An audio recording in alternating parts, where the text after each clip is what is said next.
Alright, gagawa tayo dito ng battery pack na 6 volts mga boss, no? Okay, gamit ang dalawang 32-650 LiPo 4 battery mga boss, no? Bali, naka holder na siya mga boss, no? Ganito na lang para mas maunawaan nyo mga boss, no? Bali, ito yung negative natin. Ganyan yung itsura niya. Negative, positive. Tapos, dito sa kabila naman, ganyan yung itsura niya, no? Negative, positive, ganyan. Bali, ang polarity dito is positive to negative. Okay? Tapos naglagay tayo dito ng tabbing wire mga boss, no? Or i-connect nyo yung positive to negative. Dapat nakakonect sila, no? Para maging series. Okay. Ito naman yung negative natin. At ito naman yung positive natin mga boss, no? Sa kabila mga boss, B plus, nakaline siya dito. B minus, nakaline siya dito. Tapos, yung BM mga boss, no?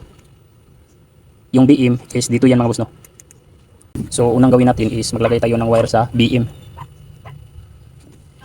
Dito sa center mga boss, no? Ito BM.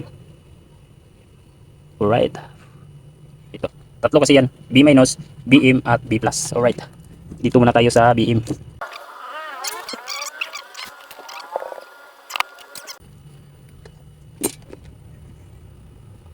So madali lang magbuo ng 6 volts mga boss, no? Kasi isang series lang yan. Okay, tapos dito natin yan sa gilid. Pagkatapos i-bend natin papunta dito sa gitna. Okay.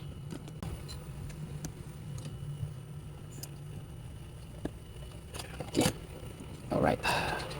Dito tayo sa B minus.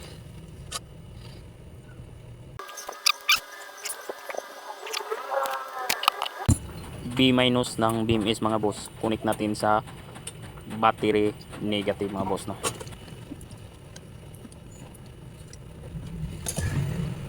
Alright.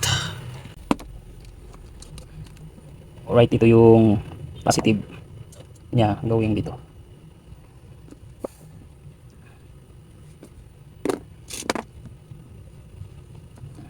Pero bago natin ikabit yan mga boss, for safety, no, is 9 muna natin itong P plus at P minus. Dito tayo kukuha ng input at saka output mga boss, no?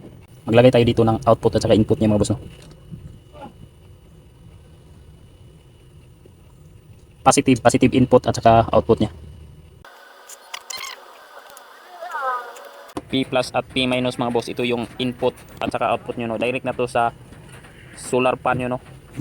Sa replacement ng battery. Okay, at dito na natin i-connect yung B plus niya.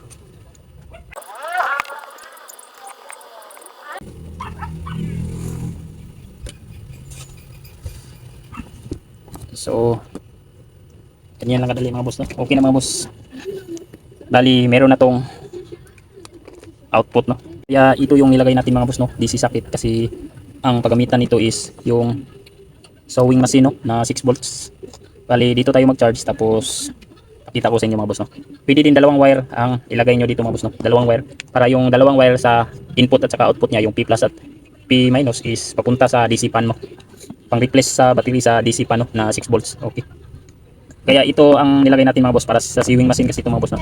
Okay, at may reading na yan mga boss, no? Check natin. Okay,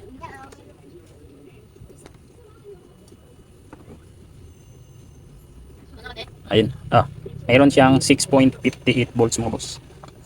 Okay, so ibig sabihin is all goods yung gawa natin, no? Okay, ipapakita ko sa inyo mga boss, no, kung para saan to gagamitin. Pero kung ang pagagamitan nyo is sa 6 volts na DC pan, no, yung solar, no, is dalawang wire lang ang idugtong nyo, kahit wala na to. Tapos yung wire idugtong na lang pang replace sa battery niya dati. Okay, hanggang dito na lang mga boss. At kung nagustuhan mo ang ganitong mga video, please follow, like, and share for more video tutorial. Maraming salamat, guys.